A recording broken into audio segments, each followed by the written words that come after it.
Muy buenas noches a todos. Estamos resubiendo este video, ya que el primero no quedó muy claro del todo, y en este hablaré yo, su servidor Saúl Omar Sánchez Pedrosa, que lo estará acompañando en este video, y también con mi compañera María Angélica Prieto Chávez, que ya habló también en el video pasado, y mi compañero José Avaricio Becerra en la edición. Empecemos, amigos.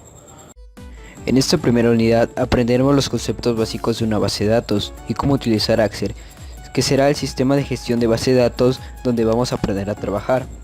Introducción a sistemas de base de datos. Los sistemas de datos fueron creados para almacenar, recuperar, analizar e imprimir información de forma eficiente. Como concepto general de una base de datos es la reunión de información referente a un mismo tema o propósito. Un programa de base de datos permite organizar la información en la computadora para almacenar, manipular y recuperar datos de manera más sencilla e eficiente. Para que sea más sencillo y quede más explicado para qué se utiliza una base de datos, supongamos que estás en tu escuela y en esa escuela debe de haber un registro de todos los alumnos que hay, y en ese registro estás tú, donde van a guardar toda tu información como calificaciones, datos personales, direcciones y todo lo que sea necesario para llevar un control adecuado en el sistema. El aspecto más importante de las bases de datos es el diseño de los objetos que la componen, como tablas, consultas, informes y demás. El primer paso que se requiere es comprender qué tipo de información deseamos almacenar, y para diseñar como un punto de partida una o más tablas que guarden este tipo de información. Las tablas se dividen entre campos y registros. Los campos es una columna de la tabla. Los registros es una fila de la columna. El diseño de la tabla consiste en decidir cuáles son los campos necesarios para recopilar esta información, y para eso es necesario crear un campo para cada tipo de información que se desee guardar y para después analizarlo. Al diseñar una base de datos hay que tener en mente lo que se desea hacer después de la información se guarde en las tablas. Por ejemplo, qué tipo de consultas se requieren, qué informes serán necesarios, para qué servirá la base de datos. Por ejemplo, esta tabla te servirá para almacenar información de grupo de personas. Tiene nombre, dirección, teléfono e email. Pero si analizas verás que es muy pobre. ¿Y en qué campo se debe guardar el número de fax de persona? ¿En qué campo se debe guardar el código postal? ¿Será posible ordenar registros alfabéticamente? Pues sí, es posible.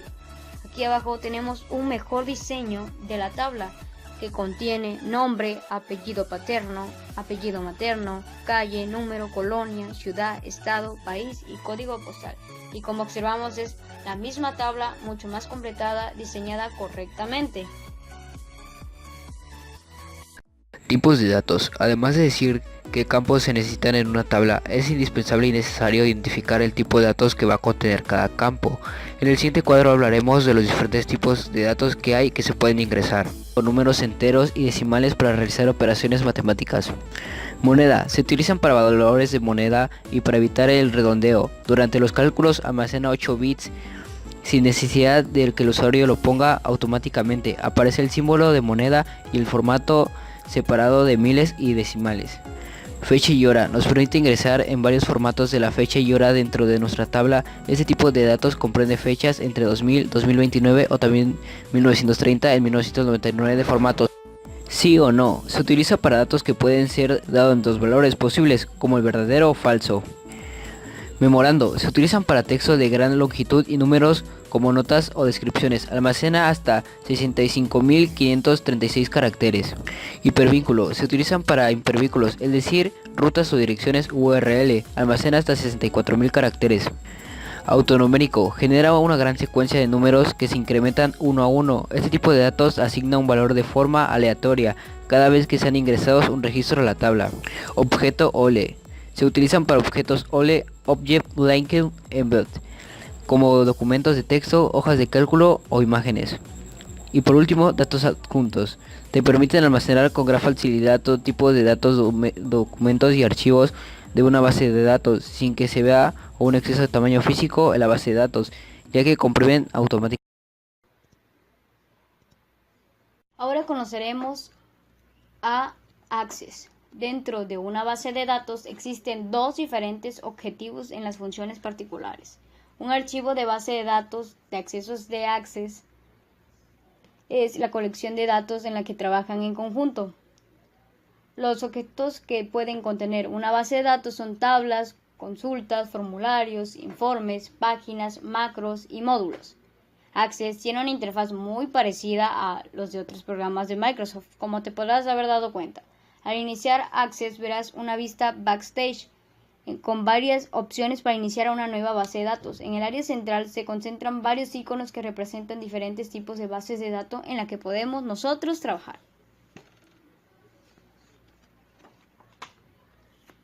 Elementos de pantalla de Access o descripción del entorno de trabajos de Access. La interfaz es para facilitar al usuario encontrando los comandos que necesitamos, y estos son los principales componentes o elementos del entorno de Access. Número 1, icono de Access. Número 2, barra de herramientas de acceso rápido. Número 3, cinta de opciones. Número 4, fechas. Número 5, grupos o botones. Número 6, botón o comando. Número 7, iniciador de cuadro de diálogo. Número 8, ayuda. Número 9, documento con fichas. Número 10, panel de exploración. Número 11, barras de estado. Número 12, vistas. Número 13, áreas de trabajo.